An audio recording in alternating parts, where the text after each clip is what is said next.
Amos, in 2019, you wrote a column for us at Haaretz proclaiming that the Trump policy of maximum pressure on Iran, which was strongly encouraged at the time by former Prime Minister Netanyahu, has failed.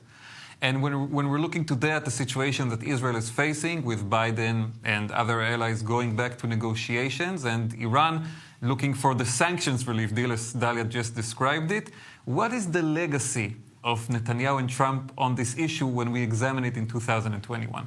Well, I'm glad somebody remembers, or at least I'm glad that I sent you the link to that. I bookmarked, yes. Other than that, I think history would judge Netanyahu quite harshly on the Iran portfolio. Which was the main issue that he, presented to the world for many years. And there's a huge gap between the rhetoric about Nazi Germany coming back and Iran being the current version of Nazi Germany and saving the Jews from the Holocaust and what actually materialized. Netanyahu, as we know, applied pressure on Trump to withdraw from the nuclear agreement. This happened in 2018. A year or two later, the Iranians began being in breach of the agreement. And finally, as Sima has mentioned, they moved forward with enriching uranium. The end result of that is that we're in a much more dangerous situation now than we were a year or two ago. Netanyahu, what he hoped to achieve, I assume, was either that the maximum pressure and maximum sanctions would, in the end, lead to the collapse of the regime, or that they would be under so much pressure that they would make a mistake, provoke President Trump, and lead to an American attack. And then America gets the job done for Israel. None of these scenarios actually materialized, and Iran is where it is right now. Bennett has to deal with all that, and on top of everything else, what he's been hinting for quite some time is that Netanyahu not only misread the map, but also he neglected to prepare the IDF for such a scenario, meaning that for quite some time the IDF was not, especially the Israeli Air Force, was not preparing for the military option, for striking unilaterally at Iranian nuclear sites. Now there's an ongoing discussion whether that was realistic to begin with. We all remember the Barak-Netanyahu government in 2011, 2012. We remember the generals resisting the whole idea. But, I mean, most people in Israel would agree that there needs to be at least an alternative, that somebody needs to work on those plans in case the worst-case scenario happens.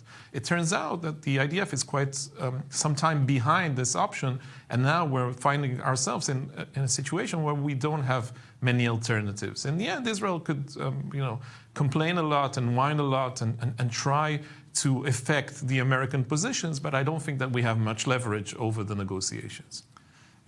Avner, after covering that recent history with Amos, I want to ask you, if we go a little more back in time and we look at a broader view of this, what would it mean for Israel if Iran crossed the threshold apart from the threats? Because it would also mean losing a monopoly on this issue in the region. Well, the Israeli monopoly is terribly important, is invisible, but at the same time it's terribly important in terms of the posture, the position, the place of Israel in the Middle East. Losing it in the eyes of essentially all Israeli government, from Barak, including Bennett and Netanyahu, would undermine Israeli position in the region a great deal. For a long, long time, I thought that the issue was not about Iran gaining the bomb or not, but it was a struggle about the distance that Iran would be allowed and ultimately would be pushing itself to be from the bomb. And I think what happened from 2019, actually there was a year of a little lull, a little hesitation on the side of Iran after Trump left the agreement.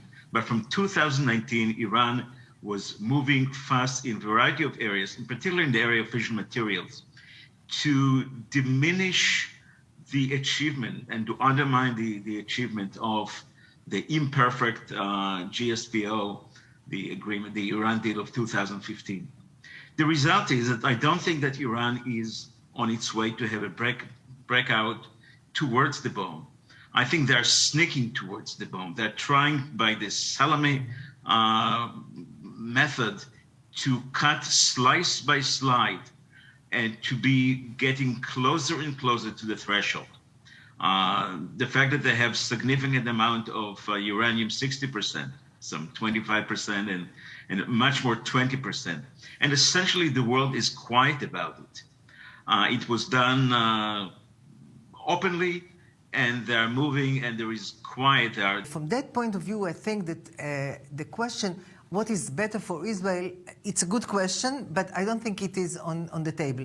Israel, I think, would prefer to have, even if the US goes back to the agreement, to have a beginning of a commitment on the side of the Iranians to have a next phase of dialogue, which I don't think will happen. So we are really catched in a situation where nothing is good. Not Iran, neither Iran continuing with its program, as Avner has just mentioned, which is very sneaking dangerous. to the bomb, as sneaking to the bomb, exactly. Neither the other position that Iran will get relief of everything and will.